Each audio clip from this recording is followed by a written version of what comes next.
السلام عليكم ورحمة الله وبركاته. سامعين؟ طب شامين؟ طب شايفين؟ ملوخية خضرة بالسمن البلدي، حاجة كده تحفة التحفة، واو الواو. حاجة كده من ريحة الأرياف بالسمن البلدي. ايه عملناها النهاردة؟ وعملنا طبق سبانخ، حاجة كده مفتخرة، حاجة كده واو الواو. وعملنا كمان فراخ بلدي متحمرة بالسمن البلدي، حاجة كده ترد الروح، ولا توابل ولا بهارات ولا الكلام ده كله، حاجة كده من الأرياف الأرياف. يلا بينا نسمي الله وندخل الفيديو ونشوف احنا عملنا الفطار الرمضاني ده ازاي. بس قبل ما نشوف الحاجة الجمال ده كله، طبعا قبل ما نبدأ الكلام هنبدأ بالصلاة على الحبيب المصطفى. اللهم صل وسلم وبارك على سيدنا محمد وآله وصحبه أجمعين. انا هنا معايا ايه؟ معايا بصلايه بحمرها على النار، وعلى العين التانية بحمر الرز. طبعا انا وانا بحمر البصله بحب احط معاها، لما تصفر كده بحب احط معاها معلقه من الثوم المهروس.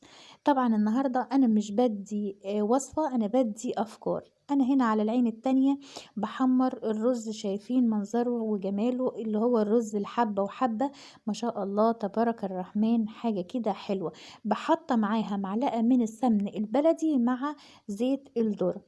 كده خلاص الرز بتاعي اتحمر والبصلة بتاعتي اتسبكت، وحطيت عليها معلقة من الثوم ومعلقة من الكزبرة الحب. هنزل عليها بالطماطم على شيء، واسيبها بقى اغطيها واسيبها تتحبك وتتسبك مع بعضها.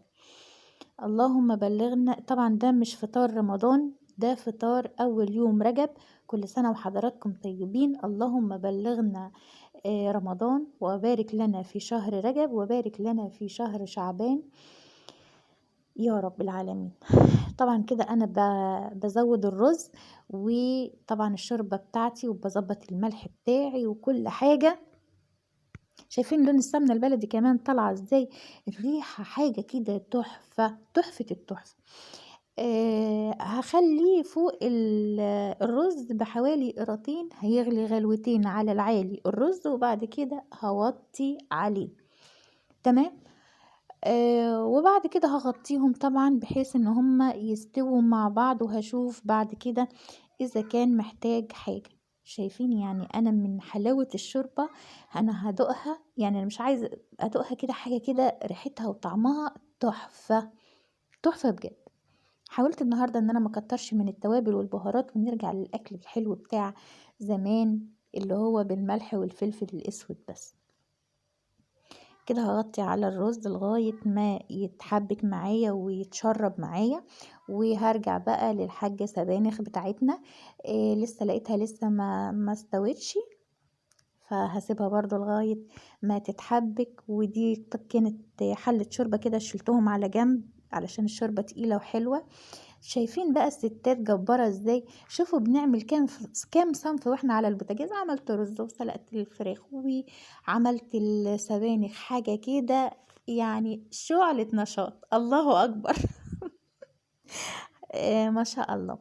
المهم دي فراخ بلدي طبعا. كده خلاص الرز معايا اتشرب، هحاول ان انا لو عاوز شوربة تاني هزوده وهغطي عليه. كده خلاص هخلي البخار بس ايه ان هو يسويه مع نفسه. و...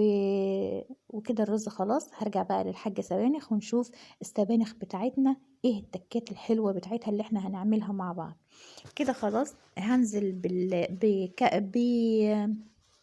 بكوباية صغيرة من الرز، هكون غسلاها طبعا. هنزل بكوباية صغيرة من الرز وهسيبها تستوي على نار هادية. وبعد كده هكون مجهزة السبانخ، ربطتين من السبانخ على